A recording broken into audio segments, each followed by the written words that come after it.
Siamo in compagnia di Luca Giaroni, allenatore dell'Hockey Seregno, sconfitta 5-2 nella terza giornata della Coppa Italia di Serie 2 qui al Palasport Dorando Pietri di Correggio contro la BDL Minimotor Correggio. Sensazioni a caldo dopo questa partita? Sensazioni a caldo, allora parto dal presupposto che il risultato secondo me è giusto perché il Correggio è stato più squadra per tutti i 50 minuti. Noi abbiamo fatto un primo tempo un po' timido forse dal punto di vista proprio della produttività in avanti, mentre il secondo tempo siamo partiti molto bene, infatti abbiamo trovato il gol penso dopo un paio di minuti, forse adesso vado molto a memoria. Abbiamo cercato di rimettere in piedi la partita, poi vabbè anche la mia ingenuità di prendere un blu in una situazione già di inferiorità, comunque con una punizione di prima ancora da tirare.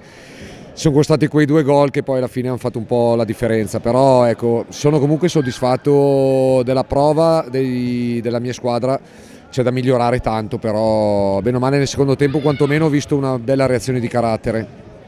Decisioni arbitrali l'hanno fatta un po' arrabbiare però, mister. Vabbè, io diciamo che con gli arbitri ho sempre un rapporto un po' conflittuale. Diciamo che ci sono state alcune situazioni poco chiare, ma poi anche nel secondo tempo a un certo punto io penso che abbia cominciato a fischiare al contrario addirittura, nel senso che situazioni dove erano falli per il Correggio venivano fischiati magari simulazioni o falli a nostro favore, viceversa magari situazioni a favore nostro non venivano sanzionate, non venivano fischiate, insomma non è stato proprio perfetto, però vabbè questo non ha influito sul risultato, perché comunque come ti ripeto il Correggio ha meritato di vincere stasera. Ecco, facciamo un ragionamento anche su queste prime tre giornate del girone A della Coppa Italia, sconfitta contro il Roller Hockey Scandiano, poi la vittoria interna contro il Mirandola, questo stop contro la BDL Minimotor Correggio, però un Seregno che comunque c'è.